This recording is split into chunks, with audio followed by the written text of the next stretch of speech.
This is the BAM School Podcast, where we talk about business adventure and mission with your host, Buddy Rathmel. All right. Today, I am excited to welcome to the BAM School Podcast, Erik Olson. We first met in Amsterdam when we were there for a BAM conference, and really neat guy, great at asking questions, great listener, huge servant. And let me give you a quick bio on Erik. He guides clients approaching the transition from careers to the next chapter of their lives, particularly those seeking careful planning about tax-efficient income and investment techniques. He also guides clients wanting tangible plans for giving generously in the most tax-efficient ways and for investing in alignment with their values. He and his team serve about 100 families spread across the U.S., based both in northern Illinois and western Michigan. He provides planning and investment advice through Arete Wealth. Along with his two fellow advisors based in Virginia, he co-hosts the Retirement Lifestyle Show. And it's an excellent podcast. I've given it a listen, so look that up, Retirement Lifestyle Show. A weekly podcast that addresses not only investment, tax, and estate planning strategies, but also happiness, fitness, raising financially savvy kids and grandkids, having a high-impact life, and much more. Married 38 years to his college sweetheart. Early in their marriage, they ventured to China to teach English for a couple years. Today, their family includes 2 grown daughters, an exemplary son-in-law, and 2 energetic little granddaughters. When not serving clients or with family, Erik enjoys his men's ministry, prison ministry, hiking, working out, listening to other podcasts, and following the lowly San Diego Padres. Erik, welcome to the BAM School Podcast. Buddy, thanks a lot, man.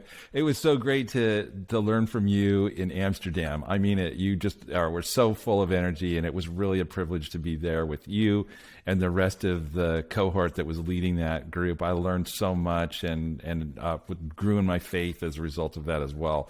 So I'm really grateful for what you're doing to build the kingdom through this movement. Yeah, well, thank you so much. And we as a whole team really appreciated we got there and different expectations, and we ended up like having to do dishes and other things that no one expects when you go to a training, that they're going to ask you to do dishes and I think we tried to shield most of the attendees from that, but you jumped right in. And I especially remember you getting up in the middle of the night and caring for one of our coworkers who was not healthy, shall we say, and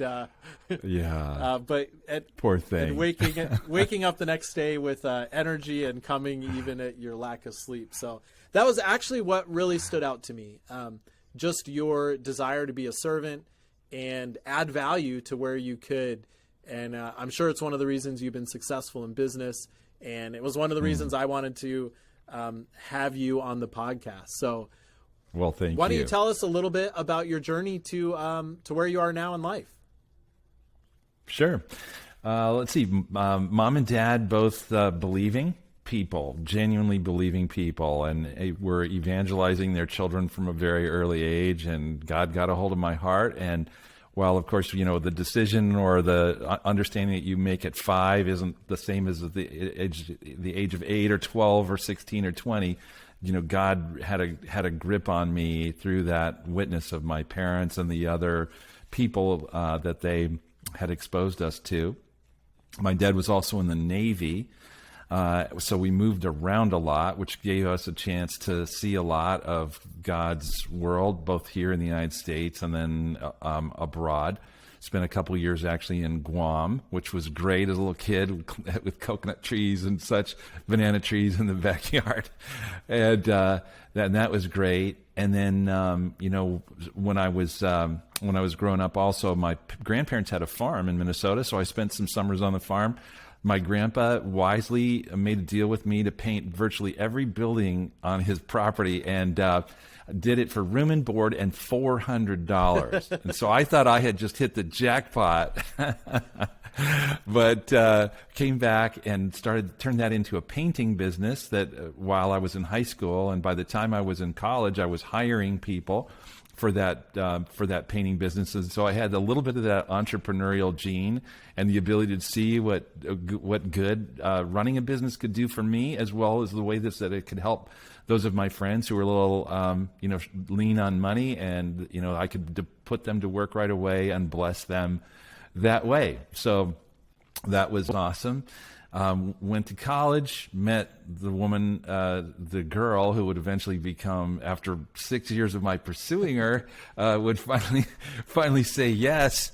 And 38 years later, here we are, having spent some time on that journey in grad school, and like I said, in China, and this and that. But yeah, so here we are. Yeah. So, Erik, what were some of the influences and experiences that led you to be a servant leader? Wow.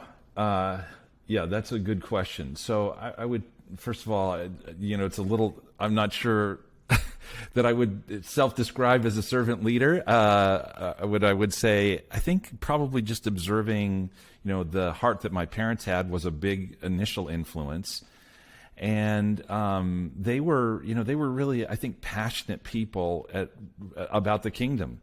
And so both are gone now, but they were really, really passionate about it. And that passion was contagious for me. And so I think it really just sort of inculcated in me this view that, what the form that passion takes a lot of times is to just lose yourself and not in an unhealthy and irresponsible way, but just lose yourself and take joy in doing what you can for other people. So, my wife sometimes accuses me of being always the guy that needs to close the disco. And, but the last one at the church, or the first one to volunteer, or, this sort of thing. But I don't know, man, it's just one of those things where I just felt like I just derived so much joy from being part of what God's doing wherever I am. It just feels like not just the right thing to do, not duty driven, but really joy driven. Yeah, that's awesome. I feel like, I enjoy serving as well. But recently I came back to the States because my father-in-law had COVID. And there's been a couple times when he's treated me like a servant, which made me realize I don't really want to be a servant. Like, I'm happy to serve, but when I'm treated like a servant, it's another level. So it's been good. It's stretching me to a new level. So what are some of the principles that have guided you and helped you be successful in the business world? Man, I'll tell you, I would say some of the things that I just learned early on, I mentioned to you, working on the farm, and it was whether you liked it or not, you would get up at 5:30 and you would go out and you would milk the cows. That was just because they weren't optional. They had full udders and they needed to be milked. And that had to happen in the late afternoon too. And the hay is on the field, and we have a break between now and the next rain. We don't want that hay wet. You've got to get out there, and you got to get up on that wagon, and you've got to throw bales. And that just sort of like these external drivers just really force you into sort of saying, okay, I can put away how I feel about the preferences of it all and just work. Yeah. And see the fruit of that culminate over a period of time. So I think it was the lessons for me, buddy, were probably the simple basic lessons that just about everybody has, is that if you have to persist and you have to try to be excellent, you try to need to learn as much as you possibly can, go above and beyond, especially when you're building the business. I don't mean that, I'm sure not everyone's journey is like this, but for me, it really was not striving for work-life balance on day one, but striving for a lot of work and a lot of work and a lot of work. Fortunately, I had a bride who was very understanding of that and agreed that it was necessary and could see the value of that. And then over time, you start bringing other people in to support you in the business, and then you get a little bit of your life back. But I would just say persistence and excellence maybe are the two chief principles for me there. Yeah. You know, it's interesting talking about growing up on the farm. I read a guy's master's dissertation once, or thesis, that he did on, he called it something heart and calloused hands. It was like a heart for the Lord and hands that had done hard work. And he found a huge correlation between people that had worked hard in their younger years and leaders as they got older in life. Interesting. Yeah, it was a really fascinating connection. So, yeah. Well, what advice would you give younger people, 20 to 30, maybe entrepreneurial people or just people that are younger, as they look towards retirement, financial planning, those kind of things? What's kind of your standard advice for young folks? Well, the standard advice, of course, is to figure out how to make sure that you're not spending all that you're earning. Yeah. And then make sure that you capture that. And one of the things that I would just observe about this particular generation, it seems, is they caught the materialism bug of their parents, fully and well. And so, and as a result, it seems as though for many of them, it's a hard thing to find the capacity to set money aside or to defer gratification. Yeah. So figuring out how to defer gratification, I think, is an important value, both at the character development level as well as in just the raw material level. So if you can, and that comes down to some practical things: set a budget, try to live small, not large initially. And put yourself in a position where eventually you can live in ways that are catering more perhaps to some of your wants than to just your needs. Yeah. But if you start well, that's good. With our own children, I think it was a useful lesson. We tried to inculcate that from a very early age, and our two daughters are, I would say, exceptionally responsible financially.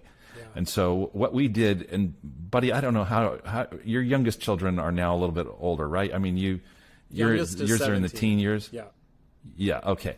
So what we did when the kids were little was we would use glass, like Gerber jars or other, jam jars or things like this, and they would have 4 jars. And so now I'm taking this back to, small children, but I think the same principle is going to apply whether you're 20 or, like I am, almost 62. So is to have 1 jar, we told them, so what they had their allowance, that 1 jar, 10% right off the top was going to go into their offering jar. And then the other 90% would be divided equally between 3 other jars. So one would be long-term savings. So we got them thinking about saving for college when they were still in single digits. Yeah. And so now they're starting to think in terms of long-term savings, not 40 years, but maybe 10 years before they got there. Another jar for short-term savings, where when they wanted something that was a favorite toy or book or something, they could do that. And then still another one for just spending money. And so really they learned how to not allow their appetite for spending money grow to absorb every dollar that they had, but that was really restricted to 30% of their budget. Now, we didn't have a jar for taxes.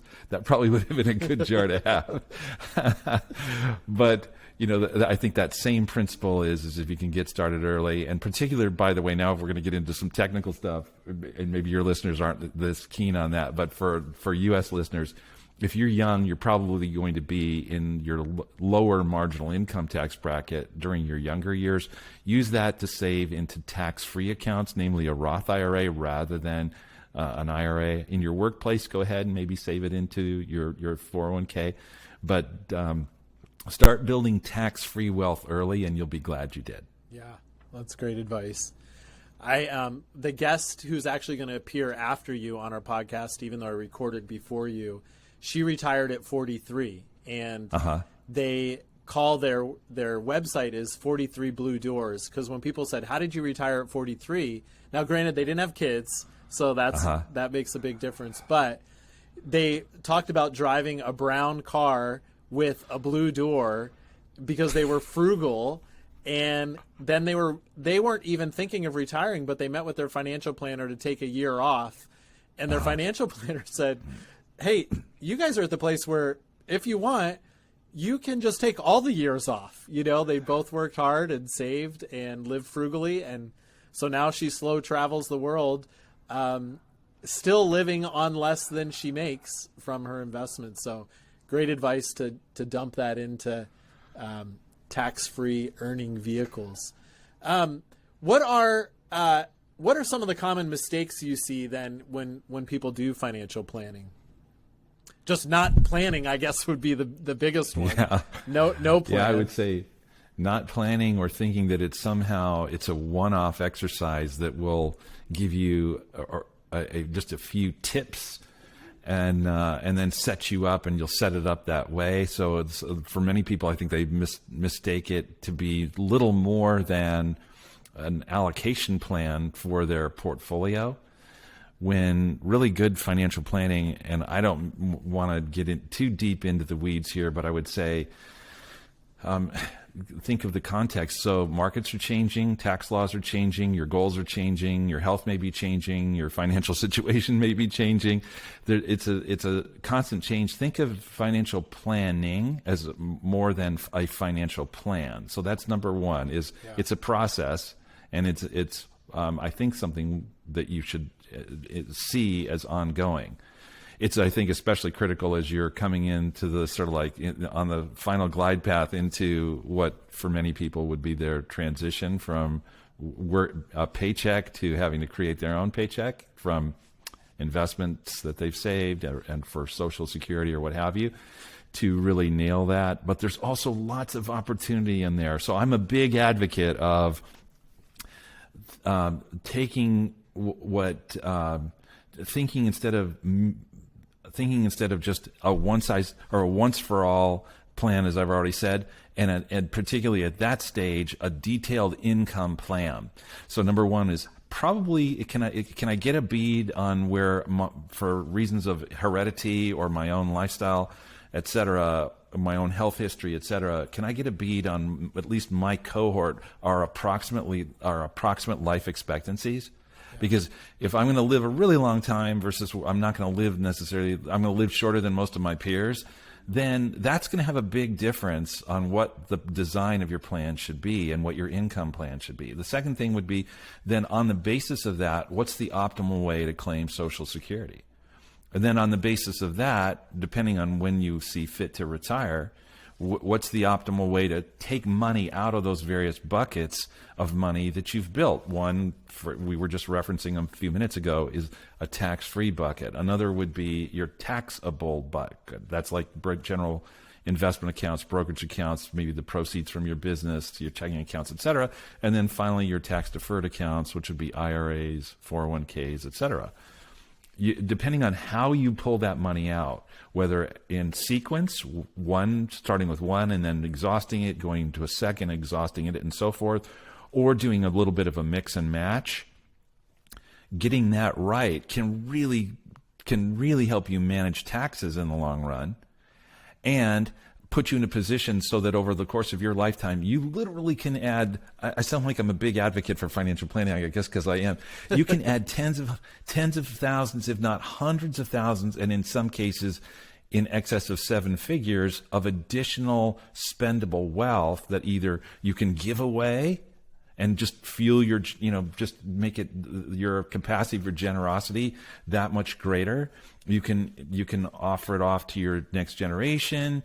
You can, there's any number of things that you can enhance your own lifestyle. There's, any number of choices that you have there. But so we're just really thinking about the combination of life expectancy measurement, optimizing Social Security, nailing your withdrawal strategy, thinking about conversions of money that's from that tax-deferred bucket into the Roth IRA, and then finally what we will call tax allocation, which is positioning the right assets. When I say assets, it's stocks or bonds or commodities or whatever in the right bucket. Which should your Roth look just like your IRA? Should it look and just like your taxable account? Probably not. In fact, you should bundle certain of the best performing things in your Roth, the least tax efficient things in your IRA, the most tax efficient things in your taxable accounts, and so forth. If people will think in those big terms about all the potential that exists in detailed financial planning, particularly with a retirement income focus, they'll come out so much farther ahead than if they say, who needs planning? Yeah. Or if they say, oh, it's just an allocation plan. It's so much more than that. Yeah. Well, we'll definitely, when I launch BAM School, we definitely have to, whether it's in person and we come visit you, or we just have you over Skype, I need to have you share with our students just some I'd of those be basics. happy to. Yeah, that would be great. Sure. So I read a quote this weekend in the book The One Thing by Gary Keller, and he says this: I believe that financially wealthy people are those who have enough money coming in without having to work to finance their purpose in life. What are your thoughts on Gary's quote? Yeah, I think the most important part of that quote is defining your purpose in life. Yeah. Because if your purpose in life is small, it might mean let me restate that. If your purpose in life does not require a lot of financial underwriting to be fully realized, then you could be wealthy at a much, much different stage. Yeah. or dollar amount than someone whose purpose involves a significant financial component to it. So if you can figure out your life purpose, and I think for believers, that's we've got a leg up on that, because there's mandates that set the framework for us, and an identity that sets the framework for us, and a calling that sets the framework for us. So I think it's an easier project for us to define a life purpose than it is necessarily for someone else. But the rest of it just seems to me to be intuitively correct. The rest of his quote, that once you've defined that life purpose, if you can support it without necessarily having to earn more, I would call you financially wealthy. Yeah. Yeah, I think, and it is interesting. Like, that's a good point that you make. Like, my friend who retired at 43, she there's things that she wants to do. She supports anti-trafficking. She goes around, she travels. I want to have multiple campuses with students coming through that are scholarship to go to school and travel the world and go to Europe. And, just for one school, I probably need 10 times the income just to run my school, not even thinking about my family. So just in our two worlds, I probably need 15 times the income that she needs, because we have a different purpose and a different vision for our lives. So, and just the thing there is that sometimes people think about it in terms of, well, how much income do you need, or how much wealth do you need? Well, for what? If it's for my own comfort and pleasure, that's one number. But if we're talking about, if my passion is, which it sounds like your passion is, if your passion, buddy, is to just launch schools and make it and be, a life changer, that particular vision, absolutely, you need cash flow to help with a lot of that. Yeah. Yeah, I do. I think of that every morning as I plan my day. How do I increase that cash flow? Go ahead. Can I say one more thing, since this is, I think it ties some of these things together as well. I help people plan for that transition, but honestly, theologically, I'm not really that much in favor of making that transition, because I do think part of the way that we were wired was to be deploying the gifts that we have been given. Yeah. I mean, the intellect, the energy, the passion, and to find a way to express that, I believe, is, first of all, it's natural, because we're made in the image of God, who has creativity, energy, and passion, among other things. And so in it being his image bearers, to actually manifest those things into the world is God glorifying. And it's it's harmonious with our identity and our nature. So for that reason, I would say, you might think about moving from something that's compensated to something that's not compensated. But I think that the notion that a lot of people have, or the vision that a lot of people have, or the assumption perhaps that a lot of people have, is that there's going to reach a certain point where the paycheck will stop and then leisure starts, nonstop leisure. I would say, check your thinking on that. I don't think that necessarily is going to lead to a life of joy and fulfillment and a sense of completion of your purpose. And I also honestly think for a lot of people, that sort of I think that accelerates their own cognitive and physical decline.